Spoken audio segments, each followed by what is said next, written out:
Welcome back to live show. Telangana ఆవిర్భవించి 3 సంవత్సరాలు పూర్తయింది. 4వ సంవత్సరంలోకి అడుగు పెడుతోంది. అలాగే టీఆర్ఎస్ ప్రభుత్వం కూడా తన 3 ఏళ్ల పాలనను పూర్తి చేసుకుంది. ఈ 3 ఏళ్ల పాలన ప్రజా సంక్షేమానికి సంబంధించి పెద్దపీట వేస్తామని 3 ఏళ్లలో దాదాపు 300 పైచిలకు ఇటు సంక్షేమము అటు ప్రజలకు మేలు చేసే నిర్ణయాలు తీసుకున్నామని ప్రభుత్వం చెబుతోంది. కానీ ప్రధాన ప్రతిపక్షంగా ఉన్న కాంగ్రెస్ మాత్రం 3 ఏళ్ల పాలనపై ఛార్జ్ షీటే పెట్టింది. ఏకంగా నిన్న రాహుల్ గాంధీ సంగారెడ్డి సభలో టీఆర్ఎస్ ప్రభుత్వం దేనికైతే తెలంగాణ ఆవిర్భవించిందో ఆ దిశలో కాకుండా ఒక తప్పుడు దిశగా వెళుతోందని ఆయన చాలా తీవ్రమైన విమర్శలే చేశారు. ఆ నలుగురు కోసమే తెలంగాణ వచ్చిందా, బంగారు తెలంగాణ అంటే ఇదేనా, వచ్చే కాంగ్రెస్ ప్రభుత్వమే తెలంగాణ అభివృద్ధిని సంక్షేమాన్ని ప్రజలకు పూర్తి స్థాయిలో ఇవ్వగలుగుతుందని కూడా ఆయన నిన్న వ్యాఖ్యలు చేసిన పరిస్థితి మనం చూసాం. అలాగే అటు కేంద్రంలో ప్రధాని ఇటు రాష్ట్రంలో ముఖ్యమంత్రి కేసీఆర్ ఇద్దరిని కూడా విమర్శలు చేశారు. మరోవైపు బీజేపీ కూడా తెలంగాణ ఆవిర్భవించింది కానీ టీఆర్ఎస్ 3 ఏళ్ల పాలనపై పూర్తి స్థాయిలో పెదవి విరుస్తున్న పరిస్థితి, ఇచ్చిన హామీలు నెరవేర్చే పరిస్థితి లేదు, కేవలం మాటలతో భ్రమింపజేస్తున్నారని గతంలో అమిత్ షా వ్యాఖ్యానించారు. రాష్ట్ర బీజేపీ నేతలు కూడా వ్యాఖ్యానిస్తున్నారు. మరి నిజంగానే ఏమీ జరగట్లేదా? మరోవైపు తెలంగాణ కళ సాకారమైన 3 ఏళ్ల సందర్భంగా సంబరాలు కూడా జరుపుకుంటున్నారు. దాని గురించి కూడా మాట్లాడదాం. వాళ్ళు మనతో జాయిన్ అవుతున్నారు. నాగం జనార్దన్ రెడ్డి గారు, మాజీ మంత్రి, బీజేపీ సీనియర్ నాయకులు, కొద్దిసేపట్లో మిగతా నాయకులు మనతో జాయిన్ అవుతారు. జనార్దన్ రెడ్డి గారు, ముందుగా తెలంగాణ ఆవిర్భవించి 3 ఏళ్లు అవుతున్న సంబరాలు తెలంగాణ వ్యాప్తంగా సమాజం చేసుకుంటోంది. దాని గురించి మాట్లాడుకున్న తర్వాత ప్రభుత్వం పాలన ఆ విషయాలు మాట్లాడుకుందాం. ఈరోజు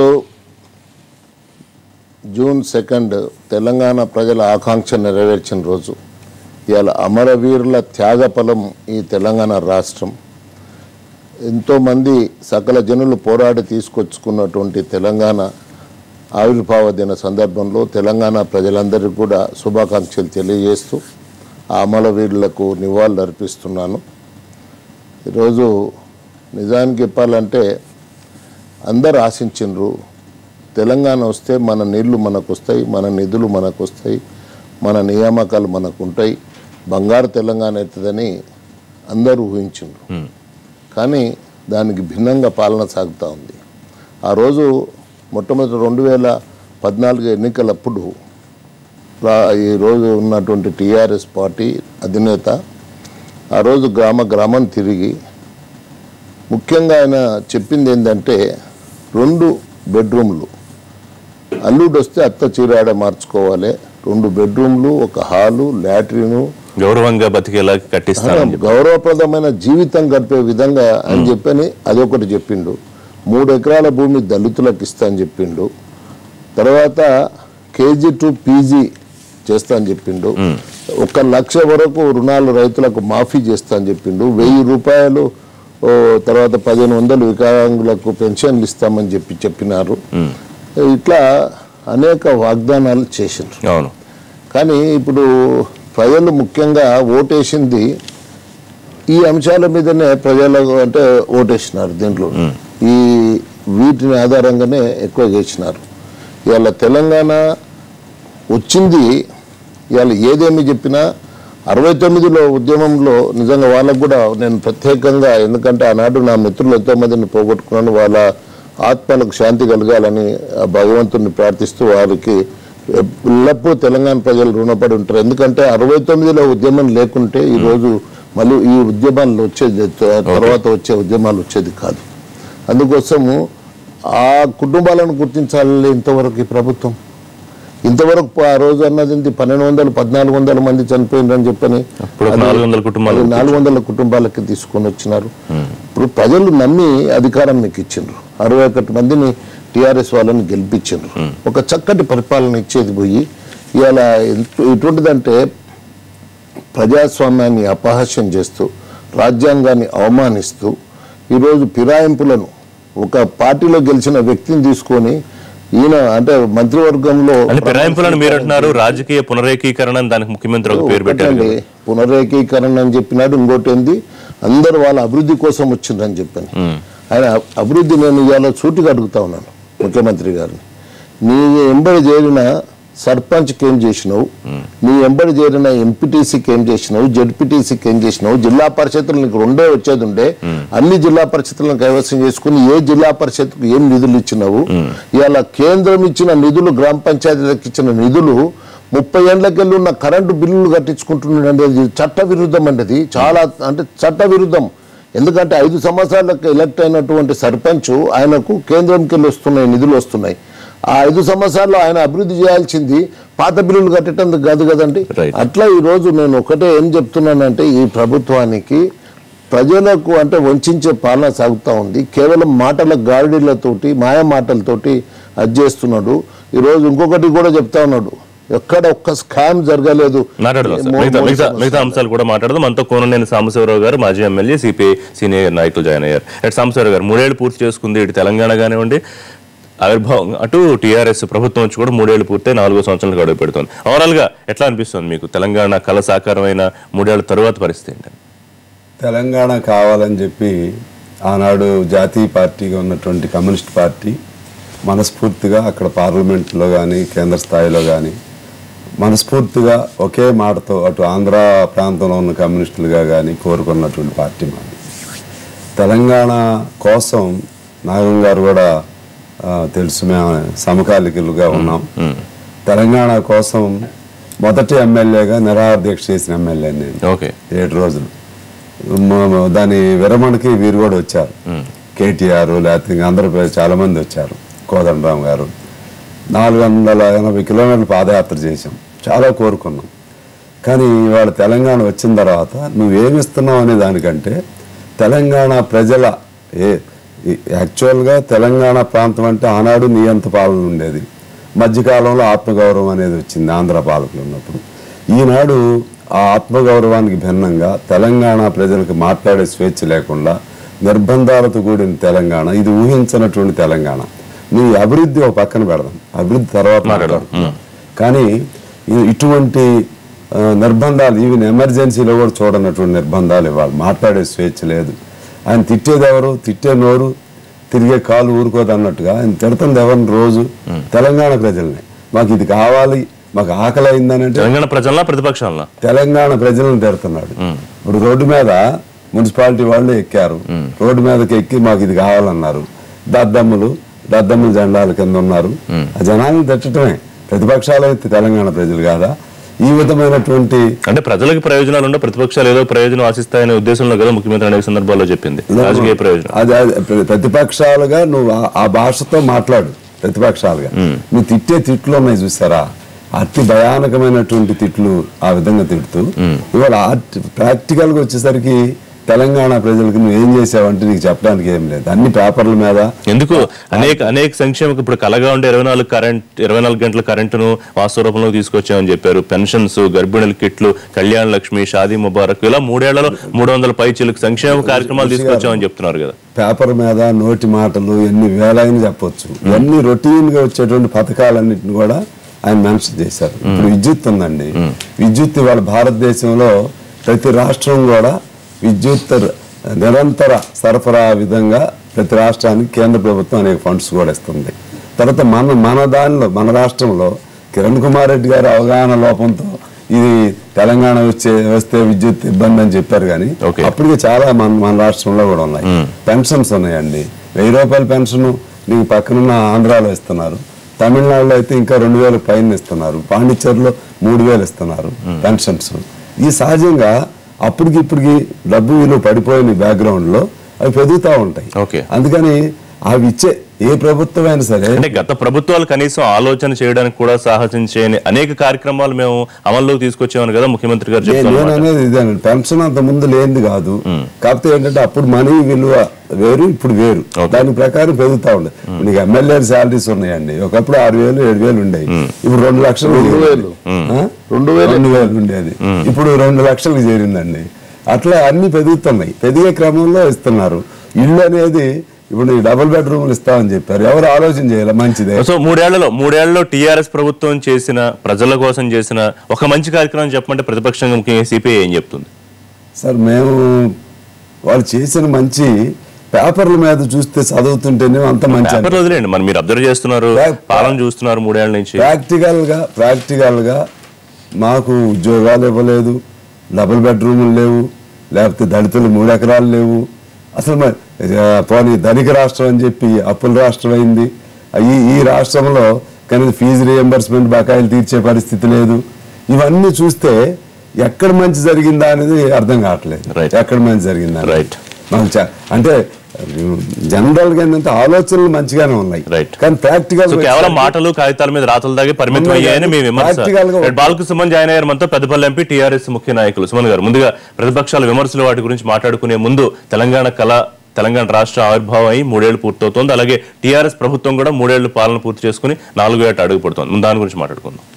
అంటే గతంలో చాలా మంది చాలా సందర్భాల్లో తెలంగాణ రాష్ట్ర సాధన కోసం ఉద్యమాలు చేసిండ్రు. తెలంగాణలో పెద్ద ఎత్తున ఉద్యమాలు జరిగినాయి, చాలా మంది నాయకులు వచ్చిండ్రు. గమ్యాన్ని చేరుకునేంత వరకు ఆ ఉద్యమాలు గతంలో ఎప్పుడు వెళ్ళలే. పెద్ద ఎత్తున 69లో జరిగినటువంటి ఉద్యమంలో పునాదులుగా ఉపయోగపడ్డాయి. చాలా మంది ఆనాడు విద్యార్థి నాయకులుగా ఉద్యమంలో భాగస్వాములైనారు. కానీ గమ్యాన్ని చేరుకునేంత వరకు ఆనాడు వెళ్ళలే.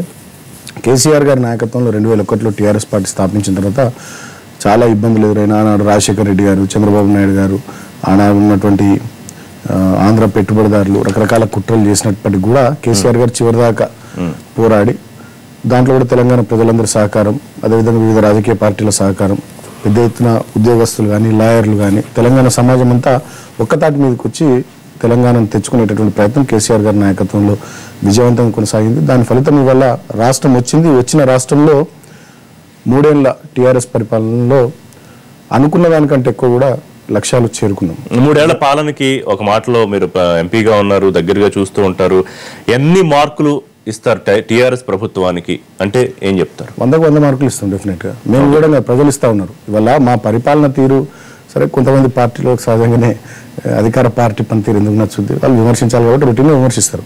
నిజంగా మేము చేసేటటువంటి పని ప్రజలకు నచ్చకపోతే, ప్రజలు మాకు ఎక్కడ కూడా ఎన్నికల్లో ప్రజాస్వామ్యంలో అంతిమంగా ప్రజల దగ్గర పోయినప్పుడు ప్రజా తీర్పే శిరోధార్యం. మేము కనుక మా 3 ఏళ్ల పాలన సరిగ్గా లేకుంటే ఇవాళ తెలంగాణలో జరిగినటువంటి కార్పొరేషన్ల ఎన్నికలు కావచ్చు, అదేవిధంగా ఎమ్మెల్యే స్థానాలకు, ఎంపీ స్థానాలకు జరిగినటువంటి ఉప ఎన్నికలు కావచ్చు, టీఆర్ఎస్ పార్టీని గెలిపేది ప్రజలు. గెలిపించడం అంటే ఆశామాషి గెలిపించడం కాదు. నారాయణఖేడ్లో అక్కడ స్థానిక అభ్యర్థి చనిపోతే సింపతిని ఓవర్కమ్ చేసి గెలవడం, పాలేరులో స్థానిక అభ్యర్థి చనిపోతే సింపతిని ఓవర్కమ్ చేసి గెలవడం, అదేవిధంగా వరంగల్ ఎంపీ స్థానానికి జరిగినటువంటి ఎన్నికల్లో రికార్డు స్థాయి మెజార్టీ మా పసురు దయాకర్ గారికి రావడం, అంటే ఇదంతా కూడా ప్రజలు మా పరిపాలనకు పట్టం కడతా ఉన్నారు అనడానికి ఈ ఫలితాలన్నీ కూడా నిదర్శనంగా మేము భావిస్తూ ఉన్నాం.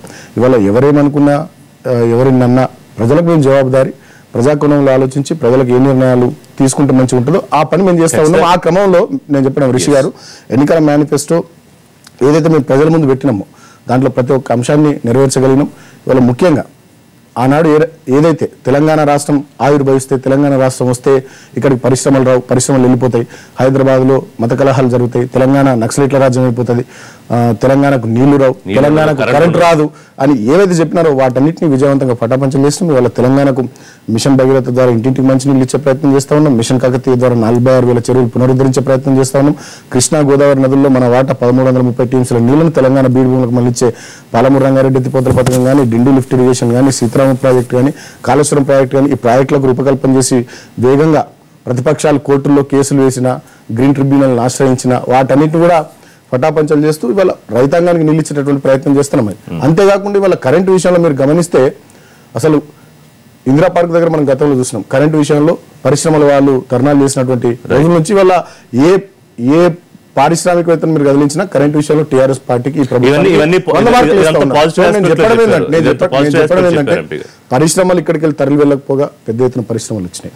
గూగుల్ లాంటి, అదేవిధంగా ఊబర్ లాంటి, అమెజాన్ లాంటి, ఫ్లిప్కార్ట్ లాంటి పెద్ద పెద్ద సంస్థలు ఇక్కడికి వచ్చినాయి. పారిశ్రామిక అభివృద్ధి గత సంవత్సరంలో 23 పాయింట్ చేంజ్ ఆడుంటే ఈసారి 15 పాయింట్కి తగ్గిపోయింది. అవి కూడా ఆ లెక్కలు ఉన్నాయి. అయితే ఒకటి ఇదంతా మీరు పాజిటివ్ ఆస్పెక్ట్ చెప్పారు ఎంపీ గారు, కానీ ఒక విమర్శలు నెగిటివ్ ధోరణి కూడా ఒకసారి పరీక్షించుకోవాల్సిన అవసరం లేదా, పరిశోధించుకోవాల్సిన అవసరం లేదా? ప్రభుత్వం ఇంట్రాస్పెక్ట్ చేసుకుంటే ఏమనిపిస్తుంది? డెఫినెట్ నేను ఇందాక ఒక మాట చెప్పిన, నేను ఊరికే చెప్పలేదు, మేము ప్రజలకు జవాబుదారీ. ఇక్కడ ఉండేటటువంటి కొంతమంది మమ్మల్ని నిత్యం విమర్శించేటటువంటి వాళ్ళకి మేము జవాబుదారీ. ఇప్పుడు మా పార్టీ సర్వేలు చేపిస్తా ఉంది, మా ముఖ్యమంత్రి గారు సర్వేలు చేపిస్తూ ఉన్నారు. సర్వేలు ఎందుకు చేపించుకుంటాం? ప్రజల్లో మాకు ఏ రకంగా ఉంది, ఇంకేం చేయాలని ప్రజలు కోరుకుంటా ఉన్నారు, మా పనితీరు ఎట్లా ఉంది అని ఎప్పటికప్పుడు సర్వేలు చేయించుకొని మా పనితీరును బేరీజ్ వేసుకుంటూ ఎక్కడెక్కడ మేము కొంత గ్యాప్స్ ఉన్నాయి, ఎక్కడెక్కడ వెనకబడి ఉన్నాం వాటిని సరి చేసుకుంటూ సెట్ చేసుకుంటూ ముందుకు పోవాలని ప్రతిపక్షాలను పూర్తిగా నిర్వీర్యం చేసి అసలు వాళ్ళు దేనికి పనికిరారని చెప్పే ప్రయత్నం చేసి దౌర్భాగ్య ప్రతిపక్షాలని మంత్రి కేటీఆర్ గారు వ్యాఖ్యలు చేసి అది సహేతుకంగానే అనిపిస్తుందా, సమంజసంగానే? ప్రతిపక్షాలను మేము నిర్వీర్యం చేయడం లేదు, ప్రతిపక్షాలను మేము వద్దనుకోవడం లేదు. ప్రతిపక్షాలను ప్రజలు వద్దనుకుంటున్నారు. మీరు ఎక్కడ చూసినా ఎన్నికల్లో ఇవాళ హైదరాబాద్ జిహెచ్ఎంసీ ఎన్నికలు చూసినాం, 99 సీట్లు మాకు ఇచ్చినారు. ఇవాళ బీజేపీకి ఇక్కడ 5 ఎమ్మెల్యేలు ఉన్నారు, ఒక్క సీట్ కూడా వాళ్ళ స్థానంలో కార్పొరేటర్ గెలవలే. అదేవిధంగా కాంగ్రెస్ పార్టీ పరిస్థితి మనం ఇక్కడ చూసినాం, తెలుగుదేశం పార్టీ పరిస్థితి. ప్రతిపక్షాలను మేము వద్దనట్లే, ప్రజలు వద్దనుకుంటున్నారు. ప్రజలు వద్దంటుంటే మీరు ప్రజల మీద కోపం మా పార్టీ మీద తీస్తే ఎట్లా? ఒకటి. రెండోది, ఇందాక చెప్పడంలో తెలంగాణ ప్రభుత్వానికి 2 లక్ష్యాలు: ఒకటి అభివృద్ధి, 2 సంక్షేమం. సంక్షేమ రంగంలో ఈ దేశంలోనే నెంబర్ 1 రాష్ట్రంగా తెలంగాణ ప్రభుత్వం ముందుకు పోతా ఉంది. ముఖ్యంగా తెలంగాణలో 90% ఎస్సీ, ఎస్టీ, బీసీ మైనారిటీ ఈ వర్గాల అభ్యున్నతి లక్ష్యంగా ముఖ్యమంత్రి గారు అనేక రకాలైనటువంటి మంచి మంచి కార్యక్రమాలు చేస్తూ ఉన్నారు. ఒకవైపు సంక్షేమం, ఇంకోవైపు అభివృద్ధి. ఇందాక మీరు చెప్పినారు పారిశ్రామిక రంగంలో అభివృద్ధి కొంత కుంటుపడుతున్నా, అదేదో ఒకరిద్దరు రాసినారు, అది తప్పు. డెఫినెట్ నిన్ననే నేను ఐటీ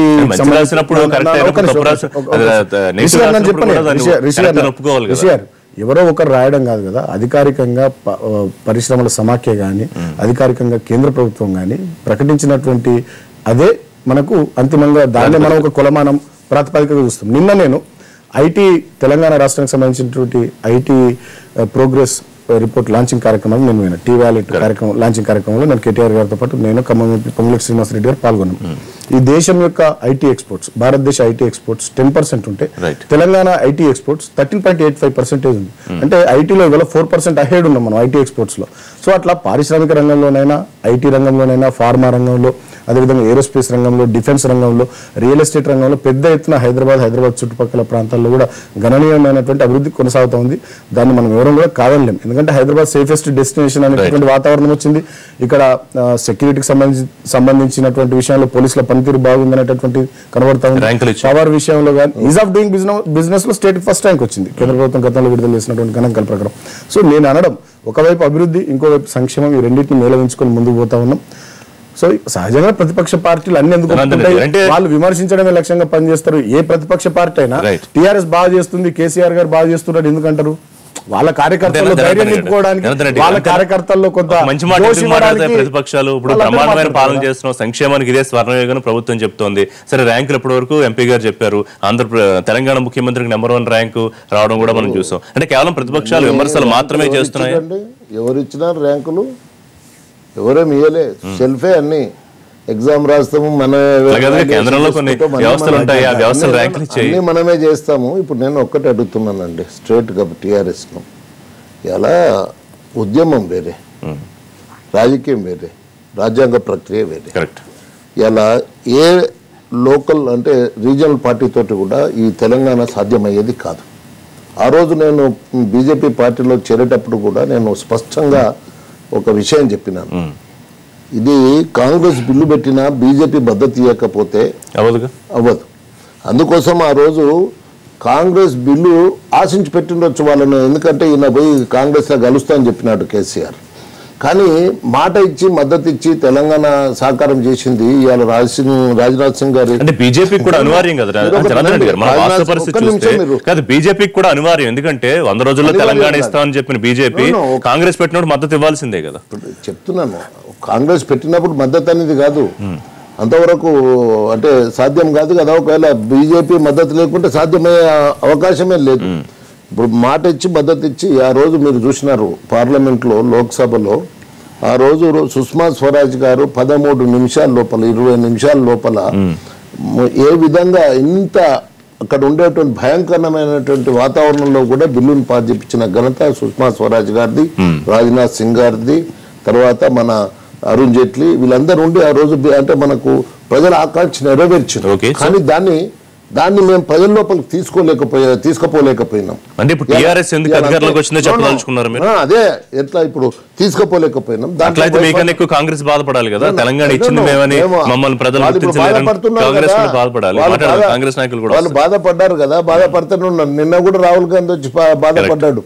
నేను ఒక్కటే చెప్తున్నాను, ఇవాళ అన్ని చెప్తున్నారు మంచి, అంత మంచి జరిగిందని. ఇవాళ విద్యార్థులకు 100 మార్కులు వేసుకున్నారు. ఒక్క నిమిషం, ఇప్పుడు దేనికి 100 మార్కులు? రైతులను అరెస్ట్ చేసి బేడీలు వేసినందుక మొట్టమొదటికెళ్ళి తీసుకొని వస్తున్నాను. రైతులకు రుణమాఫీలో వాళ్లకు ₹1,00,000 ఒకటేసారి మాఫీ చేస్తామని చెప్పి రైతులకు రుణమాఫీ ఇవాళ పోయి చూడండి, 2 జూన్ 2014 నాడు ఉన్నాక అంటే వాళ్ళ ఖాతాల కట్టి ఇవాళ ఎక్కువ అప్పులనే ఉన్నారు. తర్వాత కేంద్రము కనీసము ఇన్పుట్ సబ్సిడీ పంపిస్తే వాటిని కూడా రైతులకు చెల్లించలేదు. ప్రధానమంత్రి ఫసల్ బీమా గురించి కూడా ఇలా యూరియా ఫ్రీగా అవైలబుల్ ఉందంటే అది మా ఖాతాలో వేసుకుంటాడు కేసీఆర్. ఇలా దానికి నేమ్ కోటింగ్ కొట్టి ఇలా మార్కెట్లో ఫ్రీగా ఇలా 12 లక్షల టన్నులు ఇలా రైతులకు ఎప్పుడు వర్షం పడితే అప్పుడు అంటే రెడీగా అవైలబుల్ ఉంది. ఫర్టిలైజర్ రేట్లు కూడా మీకు తెలుసు, కాంప్లెక్స్ రేటు కానీ పొటాష్ రేటు కానీ తగ్గించడం కూడా జరిగింది. ఈరోజు రైతులకు అంటే మనం ఒక పద్ధతి ప్రకారంగా ఈ అప్పులు దొరకడంలో కానీ దేంట్లో కానీ అన్నిటికీ ఆదుకుంటున్న ప్రభుత్వం అక్కడ కేంద్రంలో ఉంది. ఈయన అన్ని వైఫల్యాలే కదా. ఎవరన్నా రైతులకు హత్కడ్డీలు వేసి బజార్లో తిప్పి వాళ్ళ అంటే ఆత్మస్థైర్యాన్ని దెబ్బతీసి వాళ్ళ ఆత్మగౌరవాన్ని దెబ్బతీసిన పార్టీ ఏదైనా ఉందంటే అది టీఆర్ఎస్ పార్టీ కదా. ఇప్పుడు విద్యార్థులకు అరే ఇప్పుడు ఎన్ని స్కూల్స్ ఈరోజు మొత్తం KG to PG అన్నారు కానీ 4500 దగ్గర స్కూల్స్ ఇలా మూతపడ్డ పరిస్థితి వచ్చింది కదా. ఈరోజు అన్ని చెప్తారు ప్రాజెక్టులు ఏముందండి, మేము ప్రాజెక్టులు పాలమూరు రంగారెడ్డి చెప్పినారు. పోయిన సంవత్సరం 8,000 కోట్ల మీద బడ్జెట్ల, ఈ సంవత్సరం బడ్జెట్ కాకుండా అంతకుముందు 8,400 కోట్లు బడ్జెట్ల పాలమూరు రంగారెడ్డికి పెట్టిండ్రు. 200 కోట్లు కూడా పనులు చేయించలే, మొత్తం వెనక్కి వెళ్ళిపోయినాయి. ఈరోజు కోర్టులో కేసులు అన్నారు. కోర్టులో కేసులు మేము వేసింది సుమన్ గారికి నేను పంపిస్తాను నాది పిటిషను. నేను వేసింది ఏంటంటే ఈ ప్రభుత్వ అవినీతి మీద వేసినాను, అక్రమాల మీద వేసినాం. ఈరోజు నేషనల్ గ్రీన్ ట్రిబ్యునల్ అంటున్నారు. గ్రీన్ ట్రిబ్యునల్ ఏం అంటే అక్కడ పోయి ఈడనేమో హైకోర్టులో వచ్చేమో, ఒక్క నిమిషం అండి, హైకోర్టులో వచ్చేమో ఈ పాలమూరు రంగారెడ్డి ఇరిగేషన్ స్కీమ్ అని వాదిస్తుంది ప్రభుత్వం. అక్కడ నేషనల్ గ్రీన్ ట్రిబ్యునల్ దగ్గర పోయి ఇది ఇరిగేషన్ది కాదు, ఇది డ్రింకింగ్ వాటర్ స్కీమ్ అంటే ఒక అంటే ఇండిపెండెంట్ కమిషన్ అపాయింట్ చేసింది. ఆడ పోయి చూడమని చెప్పింది ఇది డ్రింకింగ్ వాటర్దా లేకపోతే ఇరిగేషన్ అని. అంటే పచ్చి అబద్ధాలు కోర్టుల ముందు కూడా వాదించేటువంటి పరిస్థితి ఈ ప్రభుత్వానికి ఉంది. ఇంకా అంటే వేరే సరే ఇప్పుడు నేను ఒకటి అడుగుతున్నాను. ఎన్ని విమర్శలు చేస్తున్నారు కదా జనార్దన్ రెడ్డి గారు, కానీ ప్రభుత్వం ఏమంటుందంటే మేము చివరకు ప్రజలకు జవాబుదారీ, ప్రతిపక్షాలు సరే చూడలేక రాజకీయ విమర్శలు చేస్తాయి, కానీ మరి ప్రజలు ప్రతి ఎన్నిక జరిగినప్పుడు రికార్డ్ మెజారిటీలతో టీఆర్ఎస్ ఎందుకు గెలిపిస్తున్నారు? నీ మాయ మాటలు నమ్మి మోసం పోవచ్చు, ఒక్కసారి పోతారు 2 సార్లు పోతారు, కానీ ఇంక ఇప్పుడు పోయే పరిస్థితి లేదు. నేను నిన్న పూడూరు అంటే మండలం లోపల ఇదే పరిగి నియోజకవర్గంలో నేను గ్రామాలు తిరుగుతుంటే పెద్ద ఉద్దంతాలకు ఇట్లా పోతే అక్కడ ప్రజలు చెప్తున్నారు ఏందయ్యా మా గతి అని. ఇవాళ గొల్ల కుర్మాల దగ్గరకు పోయినాం, వాళ్ళు గొల్ల కుర్మలు అడిగినరంట, అయ్యా మాకేదో 31,250 కట్టమంటున్నారు, 500 ఏమో దీనికి రిజిస్ట్రేషన్ కానీ తీసుకున్నారు దాంట్లో మెంబర్షిప్ కానీ. తర్వాత ఇప్పుడు వాళ్ళు 93,000 94,000 వాళ్ళు ఇస్తామంటుండ్రు, 1,25,000 2 అంటే 20 గొర్రె పిల్లలు ఒక ఏది పొడేలు ఇస్తామన్నారు. ఇవాళ మేము బేరం పిల్లలు తీసుకొని వస్తేనేమో మాకు 3,000 ఉన్నాయి. ఇవాళ ఇది నేనేమంటున్నా అంటే ఒక్కటి చెప్తున్నాను, ఊర్లో 50 కుటుంబాలు ఉన్నాయి, ఆ కుటుంబాల సమాఖ్య వస్తుంది కదా, ఆ కుటుంబాల సమాఖ్యకు మీరు డబ్బు ఇవ్వండి, మొత్తము వాళ్ళ ఖాతాలో వేయండి, ఆ ఖాతాలు వేసి వాళ్ళని కొనుక్కొచ్చేటట్టు చేయండి. మధ్య దళారులను పెట్టి మొత్తం అది లూటీ అయిపోతుందండి. నేను ఇవాళ హెచ్చరిస్తున్నా, that will become another big scam like this భూదందా. అది కూడా స్కామ్ గొర్రెపిల్లల దాంట్లో కూడా స్కామ్ వెతికారు మొత్తానికి. వెతకం కాదు, ఇప్పుడు గతంలో కూడా నాగం జనార్దన్ రెడ్డి గారు ప్రెస్ మీట్ పెట్టారు. అసలు మేము ఈ రాష్ట్రంలో ఒక గొర్రె పిల్లని కూడా కొనలే, గొర్రె పిల్లలకు సంబంధించిన స్కీమ్ లో అవినీతి జరిగిందని వారు మాట్లాడారు. ఇప్పటిదాకా ఒక గొర్రె పిల్ల ఉంది. మొన్న రీసెంట్ గా ఒక 5 రోజుల క్రితం వారు ఒక ప్రెస్ మీట్ పెట్టి వారు అవినీతి జరిగింది అంటే ప్రతిపక్షాలు వారు చాలా క్లియర్ గా మాట్లాడారు ప్రెస్ మీట్. దాని తర్వాత కౌంటర్ ప్రెస్ మీట్ మేము కూడా పెట్టినాము. నేను ఏమంటున్నా అంటే ఒక్క గొర్రె పిల్ల కూడా కొనలే, నాగం జనార్దన్ రెడ్డి గారు గొర్రె పిల్లల స్కీమ్ లో ఉందని చెప్పి ఇప్పుడు ఇంకో విషయం కూడా చెప్తారు. రైతుల విషయంలో వారు అంటా ఉన్నారు, రైతులకు బేడీలు వేసినారు. స్వయంగా ముఖ్యమంత్రి గారే వాడు సన్నాసి, ఎవడు బేడీ లేసిండో రైతులను ఎవరు కూడా బేడీ లేమని ఏ ప్రభుత్వం చెప్పదు అని చెప్పి ముఖ్యమంత్రి గారు చెప్పారు. వాళ్ళు సస్పెండ్ కూడా చేసిరు. ఆ ఒక్క అంశాన్ని పట్టుకొని రైతులకు బేడీ లేసి రైతులకు మీరేం చేస్తారు? ప్రాజెక్టులకు వ్యతిరేకంగా కోట్లలో కేసు ఏమంటున్నా, ఏ ప్రభుత్వం కూడా రైతులకు బేడీ లేమని చెప్పదు. ఎవరో అక్కడ అత్యుత్సాహం చూపించారు, దానికి ఇమీడియట్ ప్రభుత్వం రియాక్షన్ తీసుకుని సస్పెండ్ చేశారు. దాన్ని ఒక్కదాన్ని పట్టుకొని రైతులకు బేడీ లేసిరు. మరి రైతులకు 8,000 స్కీమ్ ప్రకటించాం, దాని గురించి ఎందుకు మాట్లాడారు? మిషన్ కాకతీయ ద్వారా చెరువులు మంచి చేస్తున్నాం, దాని గురించి ఎందుకు మాట్లాడారు? 19 లక్షల మెట్రిక్ టన్నుల గోడౌన్లు నిర్మించడం, దాని గురించి ఎందుకు మాట్లాడారు? ఈ 3 సంవత్సరాల కాలంలో ఎరువుల విత్తనాల గురించి ఎక్కడ కాల్పులు లేవు, లాఠీ చార్జులు లేవు, దాని గురించి ఎందుకు మాట్లాడారు? నాగం జనార్దన్ రెడ్డి గారు వ్యక్తిగతంగా పాలమూరు బిడ్డ అయ్యుండి నీళ్లు రావడము, ప్రాజెక్టులు కట్టడం పాలమూరుకి మంచి జరుగుద్దని ఆలోచించాల్సింది పోయి కోర్టుల్లో సమస్య పాలమూరుకు ప్రాజెక్టులు వచ్చి నాగం జనార్దన్ రెడ్డి గారికి ఇష్టం లేదండి.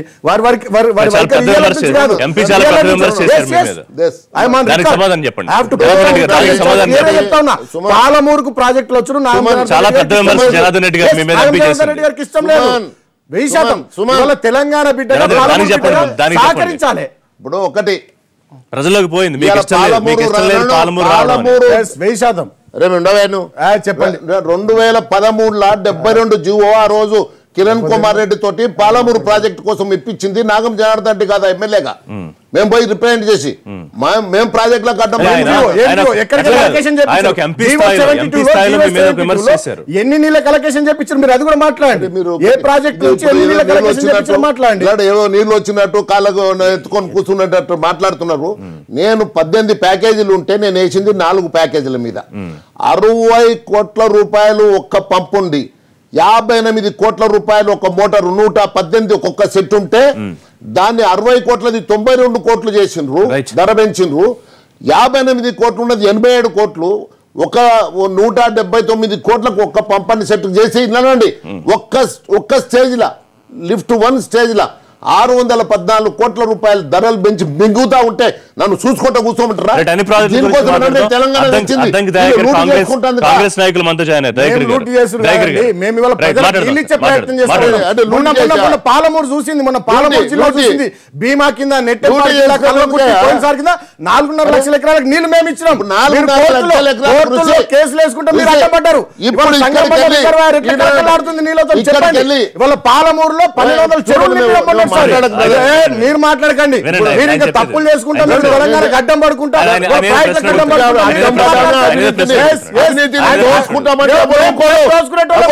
మేము దోసుకునేటోళ్ళం కాదు. మేము దోసుకునే చరిత్ర చరిత్ర చాలా మంది చూస్తున్నాం. టిఆర్ఎస్ పార్టీ కేసీఆర్ చాలా మంది జనార్దన్ రెడ్డి గారు చాలా మందిని చూసారు. కేసీఆర్ మీ అసలు చాలా మందిని చూసి ఇవాళ నేను అడుగుతున్నా మొన్నటి రబీలో నాగం జనార్దన్ రెడ్డి గారు నేను అడుగుతున్నా మొన్నటి రబీలో మేము నీళ్ళు ఇచ్చిన మాట వాస్తవం. పాలమూరులో 4.5 లక్షల ఎకరాల కారణంగా మేము నీళ్ళు ఇచ్చిన మాట వాస్తవం కదా? పాలమూరు బిడ్డ మీరు ఇయ్యలే ఇక ఆన్ రికార్డు మీరు ఇయ్యలే. మరి మొన్న పాలమూరు రైతాంగం వచ్చి మా ప్లీనరీలో ముఖ్యమంత్రి గారి కృతజ్ఞతలు ఎందుకు చెప్పినట్టండి? ఇవాళ పాలమూరు రైతాంగం అంతా ఒక్క నిమిషం. ఈ ప్రాజెక్టులు ఎప్పుడు స్టార్ట్ అయినాయండి? 2003-4 వెళ్ళి స్టార్ట్ అయినాయి. నీ వచ్చినాక ఊరికే ప్రాజెక్టుల జోలికోకుంటే చేనేతేటలు పెడితే పావురాల గూళ్ళు పెడితే నేను పోయి నిరసన దీక్ష చేస్తే గానీ పనులు ప్రారంభం కాలేదు. రీడిజైన్ కూడా లేదాడా? ఆడ రీడిజైన్ కూడా లేదు. కేవలం నేను వాళ్ళు ఖర్చు పెట్టింది నా మీద అభియోగం పోపి. ఈ రోజు 4.5 లక్షలు ఇక్కడ ఉన్నాడు, కాంగ్రెస్ ఉంది, కమ్యూనిస్టులు ఉన్నారు, ఆయన ఉన్నాడు, నేను. ఈ నలుగురం దీని తర్వాత పోదాం పాండ్రి. ఒకవేళ 1 లక్ష ఎకరాలకు మించి అది కూడా ఎవరు తెలుగుదేశం 2022 కోటి ఎకరాలకు నీళ్లు ఇస్తానని కదా ముఖ్యమంత్రి చెప్పింది. 2022 కోటి ఎకరాలకు చెప్పింది. నేను ఒక్క మాట మాట్లాడి కాంగ్రెస్ మాట్లాడాలి. ఇంకా ఒక్క నిమిషం. 1 లక్ష ఎకరాలకు మించి 1 లక్ష ఎకరాలు కూడా రాలే, 60-70 వేల ఎకరాలకు వచ్చింది. చెరువులు నింపిండ్రు, చెరువు కింద 150 ఎకరాలు వచ్చింది. ఒక్క నిమిషం వినోద్, అంటే అక్కడే పరిమితం అయిపోయాం మనం, ఇంకా చాలా అంశాలు. నేను ఒక్క నిమిషం. ఇవాళ నేను 4.5 లక్షల ఎకరాలకు నీళ్లు గిట్లిస్తే నేను టిఆర్ఎస్ కు క్షమాపణ చెప్తా, Right, లేకపోతే చూద్దాం. Very good. రైతులకు క్షమాపణ Right, చెప్పమనండి right, పార్టీని. right. ఆ మాట కట్టుబడి రైతులకు ఉండమనండి. క్షమాపణ ఆ మాట చెప్పమనండి. కట్టుబడి ఉండమనండి. రైతులకు క్షమాపణ Accepted, చెప్పమనండి. accepted. ఆ మాట కట్టుబడి ఉండమనండి. నేను తప్పకుండా దయాకర్, మీరు కూడా సాక్షి, కాంగ్రెస్ కూడా సాక్షి. దయాకర్ గారు, మూడేళ్ల రిషి గారు నన్ను ఒక్క వారికి ఒకసారి అవకాశం, అరే, వారికి ఒకసారి అవకాశం, క్షమాపణ వారికి ఒకసారి అవకాశం. మా ఇరిగేషన్ ఏంటి మినిస్టర్ ఈ- వారు ఈ మాట ప్రజలు ఇవ్వాలి. తప్పుడు నేను పోయి తప్పుడు నిరసనలు మాటలు తెలిపినా, నేను పోయి నిరసనలు తెలిపినా, నేను పోయి ప్రాజెక్టుల కాడ ఉన్నాను మాట్లాడాను. మా ఇరిగేషన్ మినిస్టర్ గారు పోయి ప్రాజెక్టుల కాడ నిద్ర చేసుకుంటా, మా ఎమ్మెల్యేలు మా అవును, వెళ్ళారు, అధికారులు, మా వెళ్ళారు, మంత్రి వెళ్ళాడు అక్కడికి, అంత మంత్రి సీరియస్ గా వర్కౌట్ చేస్తే వీళ్ళు ఎప్పుడో మొదలు పెట్టినటువంటి ప్రాజెక్టు బాటిల్ నెక్స్ట్ అన్నింటిని వదిలేసి ఏదో మీద తవ్వి వదిలేసిపోతే వాటన్నిటి కూడా ఓవరాల్ గా ప్రభుత్వం మాట్లాడదాం. డబ్బులు దయాకర్ గారు, కేటాయించి మేము ప్రాజెక్టులు పూర్తి మూడేళ్ల చేసి తెలంగాణ రైతులకు పూర్తి చేసుకున్న 4 ఏళ్ళకి వచ్చింది. టీఆర్ఎస్ ప్రభుత్వం 3 ఏళ్ల పాలన పూర్తి చేసుకుంది. ఎన్టీవీ కూడా మీరు స్టోరీ ప్లే చేసిర్రు, పాలమూరుకు వలసలు వాపస్ వచ్చినాయని స్టోరీ మీరు ప్లే చేసిర్రు. Right. అన్ని టీవీ ఛానల్స్ అన్ని Right. పేపర్లు కూడా స్టోరీలు ఇచ్చినాయి.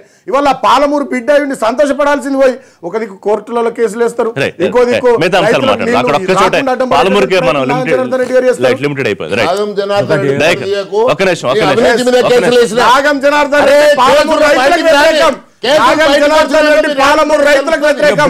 నాగం జనార్దన్ రెడ్డి మహబూబ్నగర్ నీళ్లు రావడానికి వ్యతిరేకం. నాగం జనార్దన్ రెడ్డి మహబూబ్నగర్ నీళ్లు రావడానికి వ్యతిరేకం. బ్రేక్ తీసుకుందాం. బ్రేక్ తర్వాత అద్దంకి దయాకర్ కాంగ్రెస్ వర్షన్ చెప్తారు. Short break.